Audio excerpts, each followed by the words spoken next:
Bonjour mes frères et sœurs, aujourd'hui j'aimerais vous parler de l'épreuve et de la victoire. Dans notre vie présente, il y a toujours des épreuves.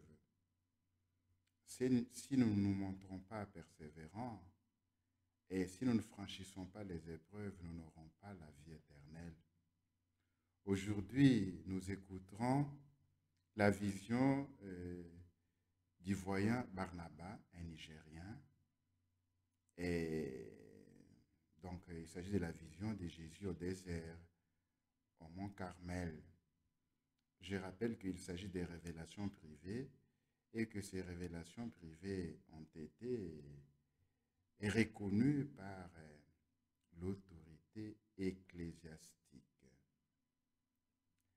Alors, vision au désert, vision de Jésus au désert du mont Carmel donnée par Barnabas à Olo, dans l'état d'Enugu, à 15 heures, le 5 avril 2000. Je pourrais alors vous lire le texte. Écoutons. Au cours de cette heure, j'ai eu une vision de notre Seigneur Jésus-Christ marchant seul au désert, à quelque distance d'une certaine ville. Il s'assit sur un rocher et pria longuement. Il entra ensuite dans la ville où il annonça la bonne nouvelle du royaume des cieux. À la fin, seules 7 personnes le suivirent. Ils sortirent de la ville et descendirent la montagne pour se rendre dans la vallée non loin de là. La vallée était pleine de croix. Ces croix étaient innombrables. Jésus dit aux 7 personnes, « Vous voyez les croix que votre peuple a refusé de porter. Qui veut me suivre doit porter sa croix. Il renoncera au monde et à lui-même, portera sa croix et me suivra. Le chemin qui mène au bonheur est un chemin étroit. C'est une voie désertique, très aride et où il est difficile d'avancer. Oui, qui me suit ne marchera pas dans les ténèbres. Je changerai vos douleurs en allégresse, vos peines en joie. Pour ceux qui m'aiment, la croix est légère et ma voie est facile. Enfant, celui qui veut sauver sa vie la perdra, mais celui qui perd sa vie pour moi la sauvera. Les 7 hommes répondirent d'une seule voix, nous avons tout quitté pour vous suivre. Montrez-nous votre voie et nous porterons nos croix et vous suivrons. Jésus les regarda un moment et leur dit d'aller avertir leur famille et leurs amis et de revenir. Ils partirent immédiatement. Jésus resta seul. Il s'assit sur un rocher et pencha la tête en silence. Plus tard, tous les hommes revinrent. Jésus commença par leur donner à chacun leur croix à porter et ils se mirent en route. Le premier se plaignit du poids de sa croix. Jésus lui ordonna alors d'en choisir une parmi les autres croix. Quand il commença à les porter, l'homme trouva toutes ces croix plus lourdes que la sienne. Puis, sans le savoir, il choisit celle que le Seigneur lui avait donnée au début et dit, « Voici la mienne. » Jésus le regarda.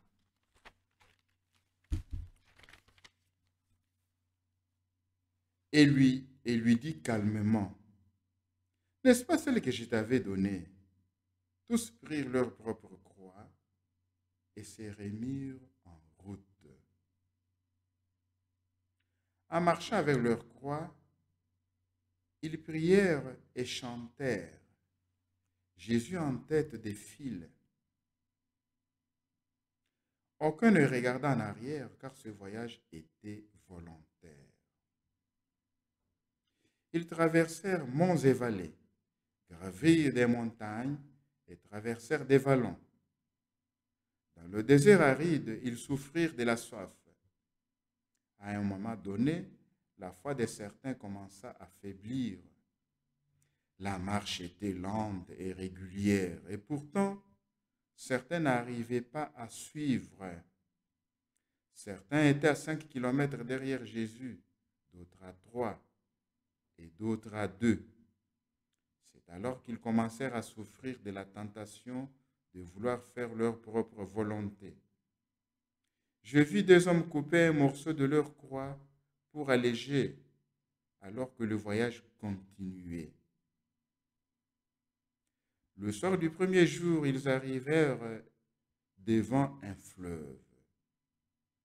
Notre Seigneur Jésus-Christ y arriva le premier. Il s'épancha et coucha sa propre croix en travers du fleuve et passa de l'autre côté. Les autres l'imitèrent, sauf les deux plus faibles qui avaient coupé un bout de leur croix. Ayant mesuré leur croix, ils se rendirent compte qu'ils ne pourraient pas traverser le fleuve. Alors, ils s'assirent, se lamentèrent, qui rièrent vers Jésus. Mais personne n'osa les écouter ni les regarder. Ils restèrent là pendant que les autres poursuivaient leur chemin. C'était le premier jour tel que je le vis dans ma vision. Le deuxième jour, le voyage continua jour et nuit. Toute la journée se passa au désert et les hommes souffrirent plus encore qu'au premier jour. Alors, j'ai vu deux autres hommes couper leur croix comme l'avaient fait les deux premiers, pensant qu'il n'y aurait plus d'autres fleuves à traverser. Le soir du deuxième jour, ils se trouvèrent abandonnés comme les deux premiers, tandis que les trois hommes qui restaient poursuivirent leur chemin avec Jésus notre Sauveur. La nuit, ils souffrirent du froid, puis commença le troisième jour. Le troisième jour, ils arrivèrent au pied d'une montagne. Notre Seigneur s'arrêta et indiqua aux hommes leur destination finale. Une terre de bonheur et de repos. Mais avant de pouvoir l'atteindre, ils devaient traverser une certaine ville dont notre Seigneur les avait avertis qu'elle était corrompue par le péché. On n'y trouvait rien de pur ni de saint. Jésus dit aux hommes de ne pas s'arrêter dans cette ville et de ne rien boire ni y manger. Cette ville était si chargée de péchés graves que Dieu était sur le point d'abattre sur elle sa sainte colère et la détruire. Notre Seigneur dit, « Je vous quitte ici pour aller à la recherche des brebis égarées d'Israël. Mais je serai là pour vous accueillir à la fin. » Aussitôt, il disparut à leurs yeux. Restés seuls, les trois hommes s'encouragèrent et se remirent en route. Ils finirent par entrer dans la ville, cette ville corrompue. Ils en virent toute la gloire et les plaisirs. Ils furent tentés par tous les plaisirs de cette ville interdite. Les gens se moquèrent d'eux d'une manière humiliante. Au bout d'un certain temps, 2 d'entre eux succombèrent à la tentation et se joignirent aux gens. Le seul qui restait était pourtant beaucoup plus tenté que les autres, mais il persévéra dans sa foi, portant sa croix, et entra au pays du bonheur et du repos. À l'instant même, un nuage descendit et couvrit tout le pays. Je vis notre Seigneur Jésus-Christ descendant des nuages, entouré des légions innombrables d'anges, et tenant dans la main une couronne d'or plus brillante que le soleil. Ils étaient venus accueillir le seul qui avait persévéré. Notre Seigneur Jésus plaça la couronne sur la tête de l'homme et lui fit revoir les longs chemins qu'il avait parcourus, toutes les souffrances de la terre et ses amis déchus. En quelques minutes, toutes les souffrances de ce long voyage, les tourments et les poids de la croix, tout fut oublié. La vision s'arrêta instantanément. La sainte face de Jésus-Christ agonisant apparut et me dit, « Mon fils, tu as vu. C'est ainsi que ceux qui me suivent tombent en chemin. Seul un petit nombre lutte jusqu'au bout pour entrer au pays du bonheur. La route est dure, mais ceux qui persévèrent jusqu'au bout seront sauvés. » Qu'il en soit ainsi pour nous tous, vous qui m'écoutez, pour moi aussi. Que nous apprenions à porter notre croix sans nous plaindre, à endurer les souffrances du désert. Que nous soyons contents de porter notre croix. Seigneur, donne-moi la grâce d'aimer ma croix, de ne jamais vouloir m'en défaire, ni la couper. On fera connaître cette vision à mes apôtres les jours de leur consécration et à celui de chaque renouvellement de celle-ci. Oui, cette vision s'est faite à la conclusion d'un cheminement. Je n'ai pas fait ce cheminement avec vous. Si vous voulez faire le cheminement, procurez-vous ce livre. Vous voyez, le livre est là. Le livre est là, je pense que vous lisez. Dévotion au très précieux sang de notre Seigneur Jésus-Christ. Procurez-vous ce livre et vous trouverez ce que je vous ai lu ici à la page 83. Et mettez en pratique tout ce qui est écrit ici, surtout en ces temps difficiles que nous sommes en train de traverser. Nous traversons un temps difficile. Voilà le livre, il est là. Je l'ai acheté il y a quelques années. Alors, cherchez-le. Vous le trouverez certainement sur Internet.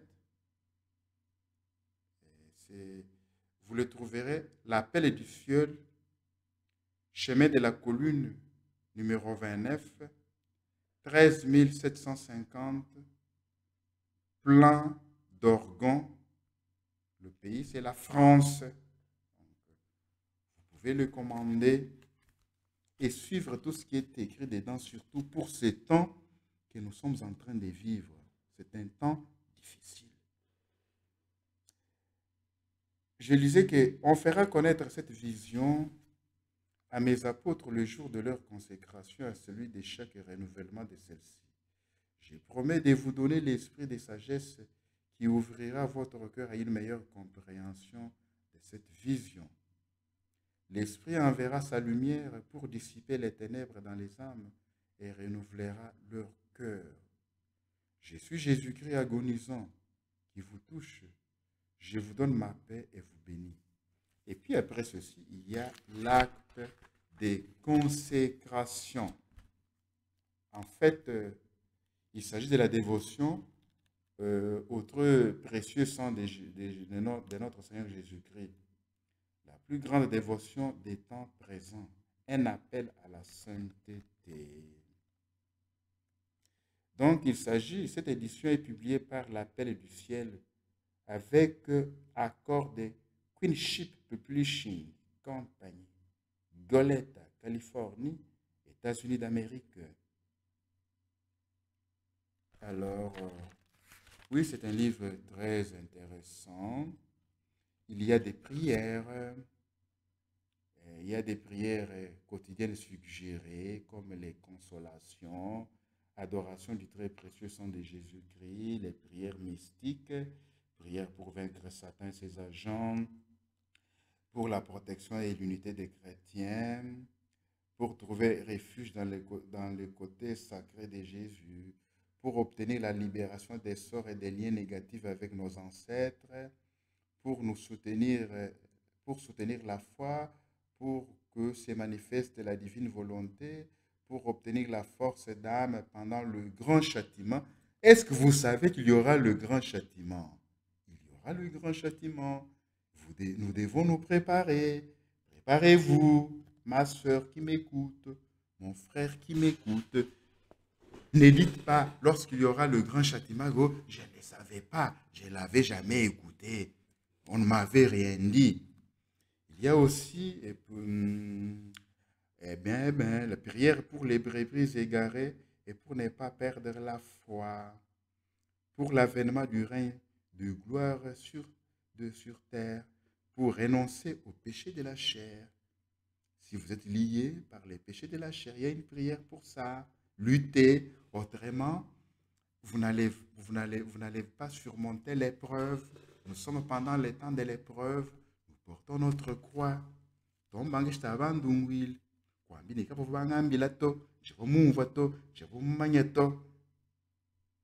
Alors, et pour la prière, il y a aussi la prière pour obtenir les baptêmes des enfants avortés. Est-ce que vous avez déjà avorté? J'ai écrit un livre en italien sur ce qu'il faut faire. Aborto, consequenza et riparazione. C'est-à-dire avortement, conséquence et réparation. On peut réparer. Si vous avez déjà avorté ou fait avorter, cherchez à réparer. Alors, prière de réparation pour les péchés commis contre le précieux sang. Il y a aussi des prières authentiques à Saint-Michel-Archange, puissante invocation de protection, prière pour le nouvel Israël, prière de louange et d'adoration. Il y a aussi d'autres prières comme la prière des réparations avec la couronne d'épines de Sainte Cécile. Il y a le chapelet du renouveau, don des roses du règne des gloires. Il y a aussi une alerte aux 12 tribus d'Israël pour exalter la Sainte Croix. Il y a les prières spéciales, l'heure de Gethsémani, le grand mois de juillet, don de la rose de pureté parfaite, le grand sceau des dieux, un tabernacle vivant dans notre cœur. Faites-vous, obtenez le grand sceau des dieux pendant qu'il est temps. Ne dites pas que je ne le savais pas. Faites aussi la consécration totale au très précieux sang et bénédiction solennelle de l'archange Saint Michel. Faites le renouvellement de la consécration totale au très précieux sang de Jésus-Christ pour obtenir la rose de pureté parfaite. Et récitez le chapelet du très précieux sang, les litanies du très précieux sang de notre Seigneur Jésus-Christ. Il y a aussi, ceux qui savent jouer la musique, il y a aussi des chants avec des notes donc, que vous pouvez changer. Et malheureusement, nous autres ici, nous avons appris la musique, mais je ne me rappelle plus les notes. Je n'étais pas fort en musique, mais ce n'est pas grave. Si vous n'êtes pas aussi fort en musique, vous pouvez lire la prière, mais si vous êtes fort en musique, c'est mieux de chanter. Ok, je crois avoir fait mon devoir. Frères et sœurs, je vous ai présenté ce livre ici que je vous recommande vivement d'acheter et chercher à vous en procurer. Et voilà. Et faites ce qui est indiqué dans ce livre. Et portons la croix. Le temps est vraiment difficile que nous traversons. Il y aura des très grands changements dans le monde. Il y aura l'avertissement. Un autre jour, je vous parlerai de l'avertissement. Il y aura l'avertissement. Le Seigneur pourra nous mettre devant notre conscience pour que nous puissions choisir la vie ou la mort, le salut ou la perdition. Tout dépend de nous. D'ailleurs, la vie que nous sommes en train de faire chaque jour est un choix. Nous sommes en train de choisir. Nous avons déjà choisi. Que le Seigneur vous bénisse. Que le Saint-Esprit descende sur vous. Qu'il descende aussi sur moi. Que le Saint-Esprit renouvelle la face de la terre.